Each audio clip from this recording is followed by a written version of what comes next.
gimana sih cara mengatur waktunya gitu. Iya, benar. Sebenarnya kita memiliki waktu yang sama dalam sehari, yaitu 24 jam. Tergantung cara mengelola.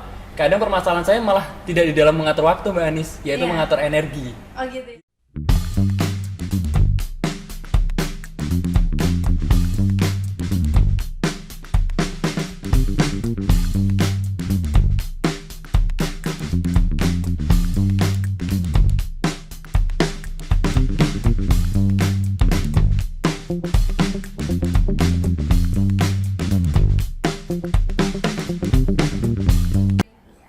Salam literasi. Assalamualaikum warahmatullahi wabarakatuh. Kembali lagi bersama kita di L Podcast. Episode kali ini kita akan ngobras atau ngobrol bareng santai gitu ya, ngobrol santai dengan tamu spesial kita. Di sini kita kedatangan tamu spesial yaitu Duta Perpustakaan Unisula 2022 ya. Nah, sebelum kita mulai, kita ingatkan kembali untuk library lovers semuanya untuk selalu menerapkan protokol kesehatan. Di sini kami juga selalu menerapkan protokol kesehatan di mana kita sudah vaksin 1, 2, dan juga vaksin booster. Nah, library lovers semuanya, kita ke depan kita akan membahas, mengulik lebih banyak tentang profil Duta Perpustakaan kita yang baru. Nah, event Duta Perpustakaan ini kita perdana dilakukan di Perpustakaan Unisula perdana tahun ini dan kita melalui proses yang panjang untuk bisa memilih nih Duta Perpustakaan Unisula tahun 2022 ini. Langsung saja kita kenalkan Duta Perpustakaan kita kali ini. Baik, bisa diperkenalkan terlebih dahulu kepada lab lovers semuanya. Halo lab lovers, perkenalkan nama saya Tika Raudatul Jannah. Saya berasal dari program studi S1 Ilmu Keperawatan, Fakultas Ilmu Keperawatan Universitas Islam Sultan Agung. Kini saya tengah menempuh semester 2 saya di keperawatan. Baik, gantian Mbak Anis ya. Gantian. Perkenalkan library lovers dimanapun berada. Nama saya Nurul Mufid Muandom. Saya lahir di Jepara, tepatnya di Pulau Karimun Jawa. Bagi library lovers yang mungkin pernah ke sana atau pengen ke sana, mungkin bisa kontak-kontak lagi ya dengan saya. Dan juga saya sekarang sedang menempuh prodi Ilmu Komunikasi di Fakultas Bahasa dan Ilmu Komunikasi semester 4. Baik, itu tadi ya profil Duta Perpustakaan kita tahun 2022 ini dan sekaligus menjadi brand ambassador dari Perpustakaan Unisula sendiri. Nah, ngomong-ngomong tentang Duta Perpustakaan nih ya, sebenarnya motivasi terbesar apa sih teman-teman di sini untuk mengikuti ajang pemilihan Duta Perpustakaan? Boleh dari Mas Nurul dulu deh. Baik. Boleh. Kalau dari saya library lovers, motivasinya itu saya memiliki teman yang banyak sekali Mbak Anis. Iya. Banyak banget sampai kadang tuh Senin diajak ngopi, Selasa diajak ngopi gitu, Rabu diajak ngopi gitu. Saking banyaknya Iya ya, benar. temannya ya. Dan saya salutnya dengan teman-teman saya adalah mereka tuh hobi sekali diskusi. Yang saya rasakan, iya. Namun terkadang karena jiwa muda ya Mbak Anis ya, karena menggebu-gebu kadang tuh tidak memiliki referensi yang bagus atau kadang argumennya itu hanya sebatas dari emosi saja, tidak benar-benar ada dasarnya. Nah, oleh karena itulah ketika saya lihat pamflet Duta Perpustakaan, kayaknya menjadi chance yang bagus untuk saya agar bisa mempromosikan secara halus ke teman-teman itu. Bahwa sebelum mereka diskusi itu juga harus ada keilmuannya dulu. Gitu sih, bener Mbak banget Anis. ya. Oke, dari Mbak Tika sendiri nih, motivasi terbesar apa sih untuk mengikuti ajang pemilihan Duta Perpustakaan Unisula? Iya Mbak, jadi untuk informasi juga, saya sebelumnya masuk ke Unisula ini karena jalur beasiswa KIP dari pemerintah. Masya Allah. Jadi dari hal tersebut saya termotivasi untuk memberikan sumbangsih yang berarti bagi Unisula yang telah memfasilitasi saya untuk bisa berkuliah gratis di sini seperti itu. Karena kuliah gratis itu merupakan sesuatu kesempatan yang luar biasa bagi saya tentunya, Mbak. Jadi saya dari situ saya ingin berkontribusi secara aktif, memberikan sesuatu yang bisa saya berikan untuk semuanya. Dan saya merasa pemilihan Duta Perpustakaan ini merupakan kesempatan yang terbaik bagi saya untuk menunjukkan diri. Seperti itu sih, Mbak. Betul sekali ya, karena kita ini di pemilihan Duta Perpustakaan sendiri memiliki jargon di mana teman-teman Duta Perpustakaan diharapkan bisa berkarya, kemudian mengabdi dan juga menginspirasi nih teman-teman yang lain untuk bisa terus berprestasi seperti itu ya. Dan berkontribusi tentunya bukan hanya di Unisula tapi juga di masyarakat secara luas seperti itu ya. Wah, bagus sekali nih motivasinya ya. Mungkin bisa jadi motivasi juga buat teman-teman semuanya di sini ya, yang pastinya bagaimana sih kita nanti bisa berprestasi juga, bisa menginspirasi banyak orang seperti itu ya. Benar, Mbak. Nah, bagus banget ya motivasinya ya. Nah, ini kan karena kita perdana ya untuk pemilihan duta perpustakaan ini. Nah, tentunya kita kan melalui proses seleksi yang sangat ketat, mulai dari yang seleksi berkas atau dokumen gitu ya, kemudian sampai ke tahap kemarin grand final ditanya beberapa pertanyaan dari tidak hanya dari juri saja, kemudian juga harus menampilkan kemampuannya gitu ya. Kemarin juga sempat bagi teman-teman yang belum mengikuti acara pemilihan bisa juga menonton pemilihan duta perpustakaan. Kemarin kita sudah live streaming di YouTube ya. Jadi teman-teman ayo bisa lihat kembali video pemilihan duta perpustakaan di streaming YouTube kita di Unisula Library seperti itu ya. Nah, ini kita kan juga tahu ya bahwa profil dari kedua duta perpustakaan ini mereka sudah memiliki beberapa prestasi sebelumnya. Salah satunya Mbak Tika ini, for your information teman-teman, bahwasanya Mbak Tika ini juga menjadi salah satu duta fakultas ilmu keperawatan seperti itu ya. Nah, tentunya selain menjadi duta fakultas, sekarang jadi duta perpustakaan, pastikan banyak waktu yang terbuang atau banyak menyita waktu seperti itu ya. Nah, kira-kira gimana sih cara manajemen waktu ketika Mbak Tika sendiri menjalani hari-hari gitu ya, menjadi duta perpus dan juga menjadi duta fakultas seperti itu ya. Bagaimana sih cara tips dan trik atau strateginya untuk mengatur waktu, manajemen waktunya seperti apa? Mungkin bisa disampaikan ke Pak.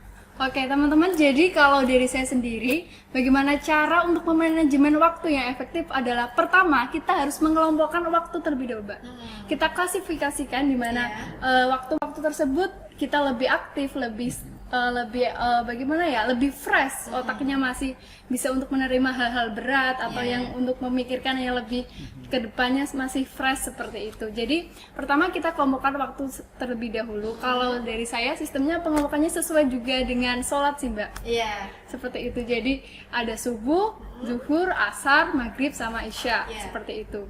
Kalau untuk manajemen waktu untuk duta perpustakaan, biasanya kalau saya setelah ada acara seperti ini dengan para finalis juga, saya diskusi non formal sih sama dengan Kak Nurrom. Kita biasanya ke Pumanisan nih teman-teman.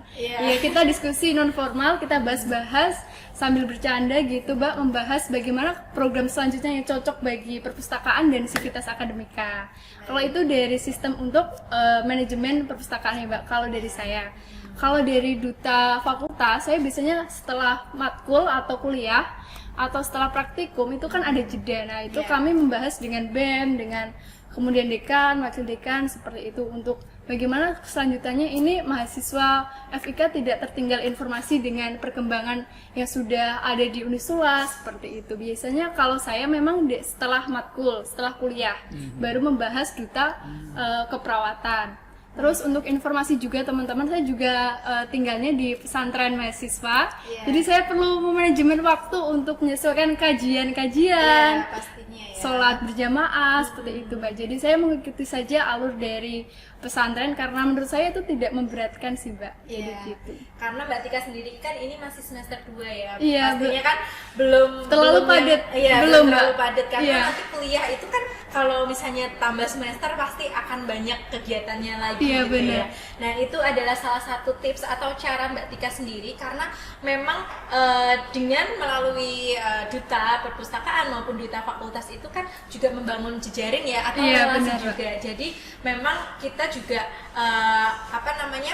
mengajak juga teman-teman untuk saling apa ya namanya ya, bisa saling terjalin komunikasi yang baik antara perpustakaan dan juga dengan mahasiswa seperti itu. Dan duta perpustakaan ini juga menjadi salah satu jembatan kita ya, jembatan penghubung komunikasi antara perpustakaan ketika kita punya program kerja ataupun kita ada promosi, nanti bisa dipromosikan juga oleh mahasiswa ini sendiri seperti itu. Baik, untuk Mas Nurom nih, karena tadi kan udah dibahas Mbak Tika sebagai duta fakultas, Mas Nurom ini juga nggak kalah juga nih prestasinya, malah lebih ya, karena Mas Nurom ini selain jadi duta fakultas juga, bener kan? Beliau ini juga bekerja paruh waktu gitu ya di stasiun radio ya. Nah, mungkin bisa dijelaskan nih bagaimana sih manajemen waktunya untuk bisa memporsikan waktunya, untuk bisa membagi waktunya itu seperti apa sih? Iya, makasih Mbak Anis. Dan untuk library lovers semuanya, kadang memang pertanyaan bagi orang-orang kebanyakan ketika ada orang yang sibuk itu gimana sih cara mengatur waktunya gitu. Sebenarnya kita memiliki waktu yang sama dalam sehari, yaitu 24 jam. Tergantung cara mengelola. Kadang permasalahan saya malah tidak di dalam mengatur waktu Mbak Anis, yaitu mengatur energi. Oh gitu ya. Gitu. Jadi ketika ada beberapa hal yang dilakukan dalam mungkin waktu bersamaan juga bisa, atau selangnya cuma 1 jam saja, itu sungguh menguras energi. Apalagi bidangnya berbeda. Nah, cara-cara itu yang kadang sedang saya solve gitu Mbak Anis. Namun kalau misal membahas masalah mengatur waktu, bagaimana caranya supaya tetap bertanggung jawab, tetap produktif, tetap ada self time atau me time, itu tentunya kita awalnya okelah ada teori skala prioritas, tapi bagi saya sendiri jalani semuanya itu dengan cinta. Gitu.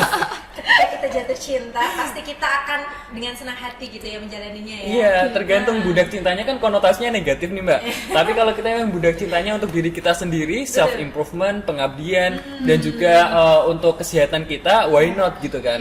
Jadi ketika teman-teman ada kesempatan untuk self improvement, ya sudah lakukan, dan jangan sampai terbebani. Karena ketika terbebani atau mungkin toxic productivity itu justru malah ke badan sendiri, dan itu nggak baik. Makanya cinta itu harus diutamakan. Energi cinta itu luar biasa gitu. Masya Allah, bener banget ya. Jadi kalau misal gini nih Mbak Anis, kan banyak sekali dalam satu hari itu rapat. Skala prioritas penting. Terus juga cinta itu tadi penting, sehingga nanti kita melakukannya juga ada maknanya. Nah di sini, jadi jangan hanya melakukan sesuatu itu karena tanggung jawab, tapi harus ada value-nya atau maknanya. Mungkin itu sih Mbak Anis. Wah benar banget. Nah ini apa ya, sangat berbobot sekali ya. Sepertinya pembicaraan kilogram. Iya. Karena benar banget bahwasanya ketika kita menjalani sesuatu itu kita memang harus mencintai terlebih dahulu, biar kita juga selain itu kita juga mengenal diri kita, kita bisa membranding juga sebetulnya, bener kan? Karena ketika kita dikenal oleh banyak orang, semakin banyak orang yang berekspektasi lebih kepada kita, gitu kan? Jadi kan kita kan harus bagaimana ya caranya nih biar kita tuh tidak mengecewakan teman-teman semuanya, dan juga ketika telah menjalani, sekarang kan ini udah menjalani duta perpustakaan ini ya. Alhamdulillah gitu ya. Jadi setelah kemarin pemilihan langsung nih, ini kan langsung kita kontrak gitu. Langsung pada tangan MOU. Gitu ya. Nah, untuk masa jabatannya ini kan 1 tahun ke depan gitu ya. Nah, kira-kira program kerja apa aja sih yang udah mulai disusun dari sekarang gitu ya? Program kerja untuk kaitannya dengan pengembangan perpustakaan. Nah, mungkin bisa dari Mas Nurom dulu, boleh disampaikan program kerja sebagai duta perpustakaan. Jadi program kerja itu sebenarnya juga relate dengan motivasi saya mengikuti duta perpustakaan. Begitu. Anak-anak muda sekarang suka diskusi, kenapa tidak kita salurkan buku di situ? Jadi kita ajak beberapa mahasiswa yang memang okelah katakanlah beberapa mahasiswa mentalnya masih belum sanggup untuk diskusi. Kadang insecure. Kadang anak muda sekarang kan insecure, kadang mau ikut webinar ini takut ambis-ambis orangnya kan kayak gitu. Padahal ketika kita nggak mau memulai, kita juga nggak pernah akan mencapai sesuatu gitu. Jangan menunggu hebat untuk menjadi orang hebat gitu loh Manis. Dan ketika teman-teman pengen untuk diskusi itu juga tidak masalah gitu, asalkan lebih baik itu ada dasarnya. Nah, oleh karena itu saya masuk di dalam hal tersebut, Mbak Anis. Jadi mengajak teman-teman, oke, nanti bisa dari BEM, bisa dari SEMA, atau melakukan diskusi dulu menjadi percontohan mahasiswa yang lain dulu. Melakukan membaca dulu, kayak kita membaca selama 15 menit, brainstorming dulu, menguatkan argumen mereka dulu. Ketika nanti sudah selesai, moderator menyampaikan mosinya pun juga akan sama dengan apa yang sedang lagi trending sekarang. Kemarin tuh yang baru saya post juga, kalau teman-teman lihat Instagram saya tuh ada dosen yang melakukan pelecehan seksual juga nih Mbak Anis yang terbaru. Iya, makanya itu bagaimana sih sebenarnya kok bisa terjadi. Nah, itu sebagai topik yang hangat sekali kan Mbak Anis. Itu nanti kita baca literaturnya, kita sediakan di situ, kita diskusikan. Nah, itu nantinya ketika mereka membawa pulang hasil diskusi, maka akan terjadi komunikasi akademis. Iya benar. Komunikasi ilmiah di kalangan Civitas Akademika Unisula. Harapan saya itu, Mbak Anis. Ya, berarti kayak memfasilitasi juga. Jadi kita perpustakaan sendiri juga kita fasilitasi nih dengan buku maupun koleksi. Iya, sangat lengkap soalnya Mbak Anis. Ada ruang referensi, ada area baca, dan ketika saya ketemu sama Pak Jafar, kepala perpustakaannya, Mas Nurom, ketika teman-temannya nanti pengen kesini tapi nggak ada buku, bilang saja gitu. Sampai Pak Jafar bilang gitu, wah siap Pak, nanti kami sediakan. Iya, jadi kan kita juga menampung juga nih dari saran-saran dari teman-teman semuanya ketika adain dong Bu buku tentang ini gitu ya. Biasanya kita juga akan sampaikan atau kita sampaikan di pengadaan gitu ya. Jadi untuk pengembangan perpustakaan sendiri. Jadi kita koleksinya insya Allah kita sesuaikan dengan kebutuhan dari pemustaka kita atau Civitas Akademika Unisula seperti itu. Jadi kayak kita memberikan ruang gitu ya, fasilitas buat mahasiswa untuk terus berkembang dengan membaca buku seperti itu ya. Bener banget Mbak Anis. Sekarang dari Mbak Tika sendiri nih, program kerjanya apa sih yang kita bisa kolaborasikan antara Duta Perpustakaan dan juga dengan perpustakaan itu seperti apa? Iya, Mbak. Menurut saya sendiri, saya juga sudah beberapa waktu lalu mengikuti terus perkembangan bagaimana sih promosi UPT perpustakaan ini ke mahasiswa untuk mempromosikan minat baca yang tinggi seperti itu kan Mbak. Menurut saya hanya butuh terobosan bagaimana promosi itu dibuat lebih semenarik mungkin dan juga dengan bagaimana bahasanya bisa mempengaruhi mahasiswa secara langsung sih Mbak, seperti itu. Jadi kita menurut saya sendiri, kita perlu menawarkan program-program yang membutuhkan kolaborasi secara langsung dan aktif dari mahasiswanya seperti itu untuk menyalurkan bagaimana minat mereka mungkin bisa bercerita, mungkin kita bisa libatkan di podcast L ini juga untuk bercerita dan mempengaruhi mahasiswa lainnya Mbak, seperti itu sih. Kita nanti akan undang beberapa mahasiswa di sini bener, Mbak. Untuk ngobrol santai gitu ya. Mahasiswa kita tuh sebenarnya tuh banyak yang berprestasi banyak sekali yang berprestasi. Banyak sekali. Nah, jadi kita undang ke sini nanti biar bisa membrandingkan perpustakaan juga dan juga bisa mengajak teman-temannya untuk ikut perpustakaan. Bener banget. Bener. Gitu ya. Jadi kalau misalnya library lovers punya prestasi tapi takut dikira nanti sombong, dikira nanti diomongin, jangan takut. Karena prestasi teman-teman library lovers itu juga bisa menjadi acuan atau bisa menjadi inspirasi. Bener banget untuk mahasiswa yang lain. Iya, gitu, bener banget gitu ya. Jadi itu tadi program dari kedua Duta Perpustakaan kita yang nantinya tetap kita akan berkolaborasi nih ya. Karena kita kan juga tidak mungkin bisa berkomunikasi dengan mahasiswa karena mahasiswa itu kan banyak banget gitu ya. Nah, jadinya kita juga selama ini kita juga sudah berkolaborasi dengan BEM, kemudian unit-unit lain untuk mempromosikan setiap acara yang kita punya gitu ya.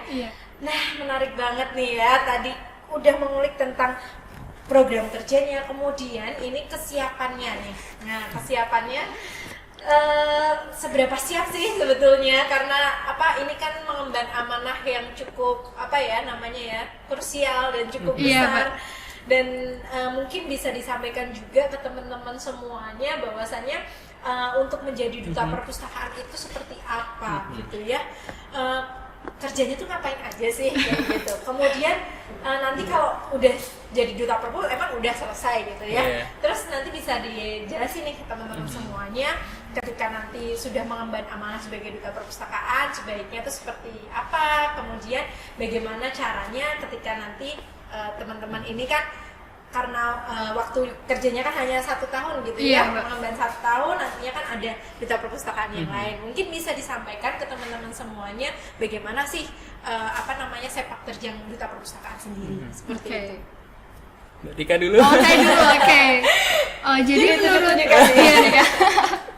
Jadi menurut saya untuk menjadi duta perpustakaan itu kita perlu mempersiapkan dari wawasan kepustakaannya nih Kakak. Mbak, ya jadi kita harus mengenali program-program yang sudah berkembang dan juga sudah diadakan oleh UPT Perpustakaan itu apa, dan kita perlu melengkapi terobosan apa yang diperlukan dari masalah-masalah yang ada seperti itu. Nah, masalah-masalah ini bisa kita temukan dari kita bisa menggait mahasiswa untuk memberikan persepsinya mengenai kekurangan perpus itu apa dan kelebihannya ada apa seperti itu. Jadi dari persepsi dan juga pendapat mahasiswa serta sivitas akademika lainnya ini, kita akan menemukan terobosan baru yang akan perlu kita tindakan untuk menjadi salah satu program kerja dan juga visi misi duta perpustakaan seperti itu sih Mbak.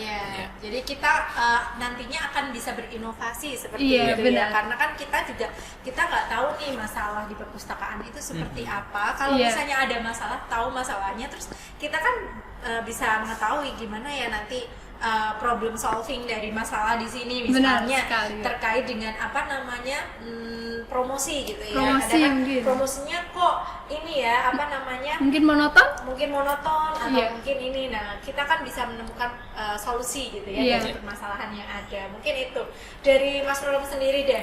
Mungkin gimana sih terobosannya nantinya ketika jadi duta perpustakaan itu, terobosan yang akan dilakukan itu seperti apa? Baik Mbak Anis.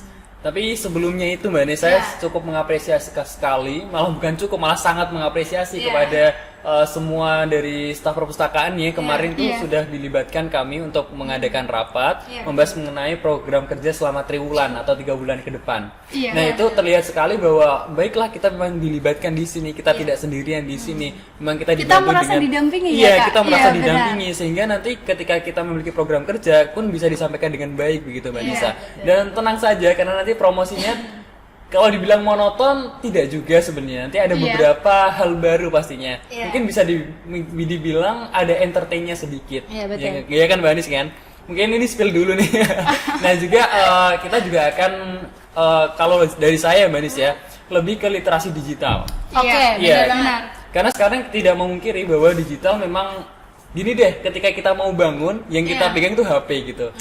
Dan apa yang kita baca itu mempengaruhi apa yang kita pikirkan. Dan apa yang kita pikirkan mempengaruhi perbuatan kita. Itu sangat penting sekali, apalagi di media sekarang. Propaganda itu di mana-mana Mbak Anis. Ketika literasi digital kita kurang, maka kita mudah sekali dipropaganda. Seperti robot gitu.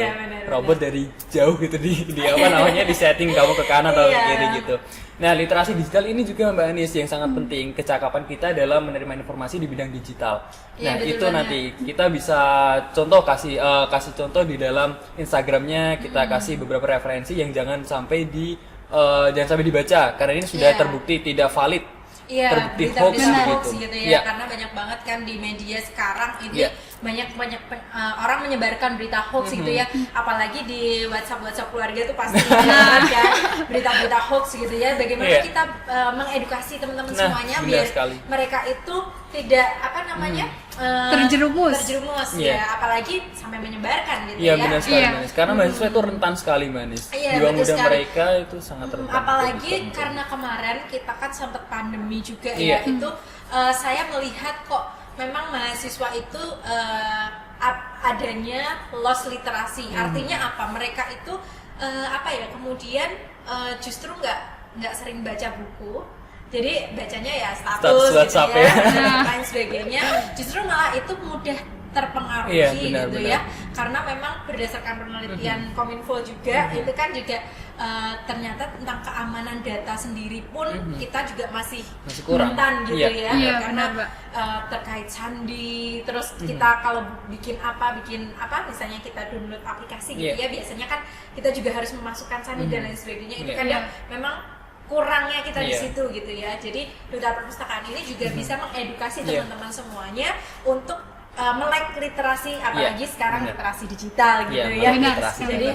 Jadi kita juga bisa mempromosikan program kita, sekaligus kita juga bisa mengedukasi teman-teman semuanya. Nah, jadi El Podcast sendiri ini juga salah satu media edukasi juga nih teman-teman. Iya, selain kita ngobrol-ngobrol santai, kita juga pastinya mengedukasi teman-teman semuanya untuk terus belajar gitu ya, atau untuk terus mengembangkan diri, bagaimana sih berliterasi yang baik dan benar itu seperti apa. Wah, Kayaknya seru banget nih ya obrolan kita kali ini. Nah, kemudian nih penutup terakhir nih. Kira-kira apa sih saran dari teman-teman semuanya untuk kemajuan dari perpustakaan sendiri? Mungkin bisa disampaikan Dari Mas Nurom dulu deh. Saya ya. ya, Iya. statement closingnya. Closing statement. Closing statementnya. Ya, kalau dari perpustakaan sini harapan saya tetap semangat karena saya lihat sudah cukup baik dan jadi perpustakaan contoh ya Mbak Anis ya, Iya, perpustakaan iya. teladan ya. Nah itu menurut saya bisa dikembangkan lagi, terus bisa maju lagi. Iya. Mungkin apa yang disampaikan Pak Jafar bahwa akan membuat buku Iya. mengenai riwayat hidup Iya. itu Iya, juga benar. bisa untuk dilakukan terus dan selalu semangat begitu. Nah kalau untuk mahasiswa sendiri jangan ragu untuk membaca. Kalau kadang memang buku itu setebel ini gitu dan malas untuk membaca daripada membaca WhatsApp status apalagi punya crush gitu kan. Iya. Tapi itulah namanya proses belajar gitu. Jangan selalu merasa pintar, jangan merasa bahwa buku itu karangannya orang-orang tua dan kita anak muda udah nggak zamannya baca buku. Jangan seperti itu. Karena bagaimanapun buku melewati proses ilmiah yang pastinya bermanfaat. Jadi kalau boleh saya kutip dari kata-katanya Steve Jobs, Iya. yaitu stay hungry, stay foolish. Gitu kan. Yes. Sangat menarik sekali. Iya, Berarti sih, kan Mbak. nih sarannya.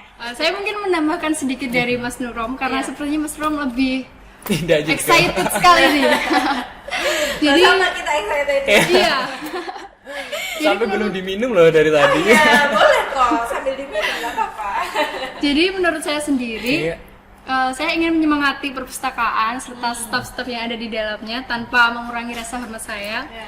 Memang kita dihadapkan pada situasi pandemi Iya. yang segalanya serba keterbatasan, segalanya serba dibatasi, jarak, hubungan, dan juga relasi pun Iya. ikut terpengaruhi dengan Iya, pandemi ini seperti itu. Jadi saya harapkan perpus tetap berinovasi, tetap semangat untuk Iya. memberikan pelayanan yang optimal bagi mahasiswa dan juga sivitas akademika. Seperti itu sih Mbak. Baik, terima kasih ini Sama-sama, untuk Mbak Mas Nis. Sama-sama. Nurom dan juga Mbak Tika yang Iya, sudah Mbak. hadir di sini ya. Oh, karena tadi perkenalannya kurang, mungkin bisa disampaikan juga untuk sosial media, mungkin Boleh. bisa teman-teman follow Boleh. ya buat Duta Perpustakaan. Kira-kira sampaikan saja nih. Iya. Apa? Nomor WhatsApp sekalian. Jangan dong. Jangan. Kita di Instagram aja biar pada kepo. Instagram aja. Jadi kalau misalnya teman-teman pengen silaturahim lebih, mungkin bisa benar. menjadi teman walaupun kita belum pernah ketemu, tapi nggak apa-apa karena pertemanan sekarang itu tidak memandang bahwa pernah ketemu atau tidak. Iya, gitu. betul. Bisa untuk visit Instagram saya di @nurommfd di situ. NuromMFD, Iya, jangan Facebook lupa. saya tidak punya, Twitter saya kurang aktif juga. Kurang aktif. Instagram ya. Instagram ya, karena saat ini tuh banyak yang Iya, aksesnya beralih ke Instagram dan juga Instagram. YouTube Benar, Mbak. gitu Iya. ya. Makanya kita tayang di YouTube nanti. Iya. Untuk Mbak Tika sendiri. Kalau saya sendiri untuk Instagramnya @tika_rj22 seperti Ya. itu. Untuk Instagram saya lebih aktif untuk menyebarkan program-program dari FIK dan Oke. juga pesantren sih Mbak. Mungkin nanti kedepannya saya juga akan mempublikasikan mengenai perpustakaan. Jadi teman-teman yang ingin mengikuti perkembangan perpustakaan dan juga Unisula bisa menyimak juga Instagram dari saya dan juga Mas Nurom seperti itu. Oke, selain itu jangan lupa untuk follow Instagram kita juga. Nah. Follow Instagram Unisula Unisula. Library. gitu Di ya. sini nih, Mbak Tika, di Unisula sini, di sini. Library. Dan juga jangan lupa follow kita punya beberapa media Iya. sosial, Iya. di antaranya ada Instagram, Twitter, Facebook, YouTube. dan juga YouTube dan TikTok. juga TikTok gitu Nah. ya. Dan berbagai media sosial lainnya atau juga bisa menghubungi hotline kita. gitu Benar ya, sekali. Perpustakaan Library seperti itu. Nah, nggak terasa nih ya, kita udah ngobrol panjang. Nah, Iya. saatnya sebelum kita closing, nah kita akan sampaikan informasi penting nih buat library lover semuanya. Iya. Bahwasannya kita punya program baru nih, Mas Nurom dan juga Mbak Tika. Kita ada Delicious. Nah, ini Wow. adalah Apa tuh, Mbak program Nis? terbaru, layanan terbaru kita, Delicious. Delicious ini adalah deliveries and pick up book service for us, di mana layanan ini sebagai upaya untuk meningkatkan layanan UPT Perpustakaan Unisula, di mana layanan ini kita antar jemput buku khusus karyawan dan juga dosen di Sivitas Akademika Unisula gitu ya. Nah, caranya gimana sih untuk dosen maupun karyawan yang ingin mengakses layanan Delicious ini? Iya. Jadi, dosen maupun karyawan bisa mengakses katalog online perpustakaan Unisula melalui library.unisula.ac.id atau di websitenya kita, ada di opaknya seperti itu. Nah, nanti silahkan memilih atau mensortir buku yang akan dipinjam. Kemudian nanti bisa menghubungi hotline perpustakaan Unisula di nomor WhatsApp 089828466161. Dan kemudian nanti bisa kirim detail buku yang akan dipesan. Selain itu, nantinya petugas akan mencarikan buku atau menyiapkan pesanan buku dari dosen maupun karyawan, dan nantinya akan dikirim di masing-masing fakultas atau unit kerja dari dosen maupun karyawan tersebut. Nah, ketentuannya nanti untuk dosen itu bisa meminjam sebanyak maksimal 20 buku dan waktu pinjamnya itu adalah 6 bulan. Dan untuk karyawan sendiri nanti bisa meminjam maksimal 10 buku untuk masa pinjam waktu 3 bulan, seperti itu. Dan layanan ini tentunya free atau tidak berbayar gitu ya. Dan layanan pemesanan bisa dilakukan untuk setiap hari Senin dan juga sampai hari Jumat, mulai pukul 10 sampai pukul 2 siang waktu Indonesia Barat. Nah, mungkin itu informasi pentingnya dari kita. Nah, terima kasih untuk Duta Perpustakaan yang sudah mampir di Podcast kita dalam acara ngobrol santai. Dan terima kasih juga untuk library lover semuanya. Jangan lupa untuk selalu follow kita di berbagai sosial media dan selalu ikuti kegiatan-kegiatan kita di YouTube tentunya. Baik, saya Anissa Rustawati, terima kasih atas atensinya. Wassalamualaikum warahmatullahi wabarakatuh. Salam